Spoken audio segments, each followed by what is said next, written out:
आज आपण दिव्याच किचन मॅजिकवरती शिवल्यांचं तिसऱ्या शिवल्या ह्याचं चमचमीत आणि झटपट मालवणी सार बघतो. मालवणी रस्सा. शिवल्या बऱ्याच प्रकारच्या ह्याच्यात येतात. काळ्या शिवल्या ज्या असतात ना त्या भरलेल्या असतात, चविष्ट असतात आणि त्या महाग पण असतात. मिक्स सफेद काही काही येतात, पण ह्याच्यात सफेद पण येतात, त्या पण चवीला बऱ्या असतात. पण सफेदपेक्षा काळ्या शिवल्या चवीला एकदम चांगल्या असतात. आता पहिलं तर सोप्या पद्धतीने साफ कसे करायचे ते बघतो आपण. तर ते सुरीने असं, जर ताज्या असतील तर थोडी मारामारी ताकद लावावी लागते. शिळ्या असतील तर पटकन ओपन होतात, किंवा एक वाफ थोडीशी गरम पाणी घातलं तरी ओपन होतात. स्वच्छ धुवायच्या मात्र. हे सगळं करण्या अगोदर माती असते शिवल्यांमध्ये, कारण त्या रेतीमध्ये सापडतात. त्याच्यानंतर त्याचं जे वरचं शेल आहे एक घ्यायचं आहे, एक शिपी बोलतो आपण त्याला, आणि एक जी आहे ना ती थोड्या पाण्यामध्ये बाजूला मी भिजत घातली, कारण त्याच्यातला रस मी तो त्याच्यामध्ये घेणार आहे. आणि अशा सगळ्या आपण त्या साफ करून घ्यायच्या आहेत. तुम्ही फ्रीजमध्ये पण 10 मिनटं ठेवलं ना तर ते आपोआप उघडतात. आणि मग तुम्ही तसंही करू शकता, म्हणजे असं सुरीने करायचं नसेल तर. हे थोडंसं डोकं लावून करावं लागतं, नाही तर मग सुरीने हात वगैरे कापण्याची भीती असते. पण हळूवार असं केलं ना की छानपैकी त्या उघडतात. वाफवून घेतल्या ना की मग नंतर त्या रश्श्यात टाकल्यावर अजून शिजतात आणि थोड्या मग बेचव होतात आणि श्रिंक होतात. माशाचे बरेचसे प्रकार आहेत जे ओव्हर कुक केले की बेचव होतात. त्यामुळे मी ते वाफवून घेत नाही आहे, फ्रेश त्याला साफ करते. आता त्याच्यासाठी वाटण. ओलं खोबरं घेतलं आहे, अगदी मूठभर असेल. अर्धा टोमॅटो घेतला आहे. कैरी घेतली आहे थोडीशी, माझ्याकडे होती अवेलेबल. तुम्ही कैरीच्या ऐवजी नंतर कोकम वापरू शकता, चिंच वापरू शकता.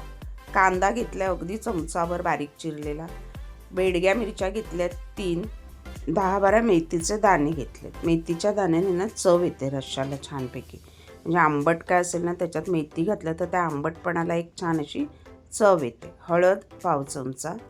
त्याच्यानंतर मीठ चवीनुसार, वाटणातच आपण घालणार आहोत. अर्धा चमचा धने, अर्धा चमचा बडीशेप.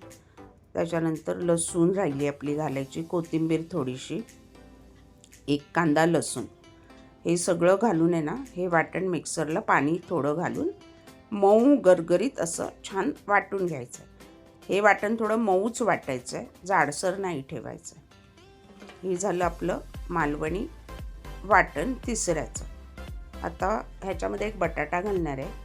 नुसत्या तिसऱ्या घातल्यानंतर तोंडी लावायला भाकरीवर किंवा चपातीवर बटाटी असेल ना तर चव तर वाढतेच, आणि तोंडी लावायला मिळतं. आणि बटाटा असा एक प्रकार आहे ना जो कशावरही गेला की त्या पदार्थाची चव वाढवतो आणि सगळ्यांचा आवडता असतो. खोबरेल तेलामध्ये फोडणीमध्ये मी कांदा घातला आहे बारीक चिरलेला, लसूण ठेचलेला घातला आहे 7-8 पाकळ्या, आणि तो बटाटा घालून त्याला एक झाकण ठेवून 3 ते 4 मिनटं वाफ काढून घेणार आहे.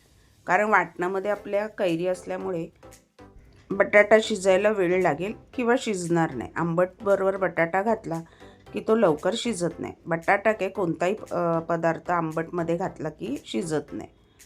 आता बटाटा आपला बऱ्यापैकी शिजला. डाऊलने त्याला असं दाबून बघा.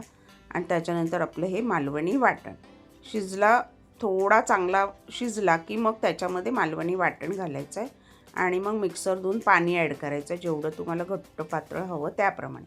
त्यानंतर मी शिवल्याची जी दुसरं बाजू होती ती ज्या भांड्यात काढली होती पाण्यामध्ये, ते पाणी पण ह्याच्यामध्ये, ते बघा, ते पण ह्याच्यामध्ये ॲड करून घ्या.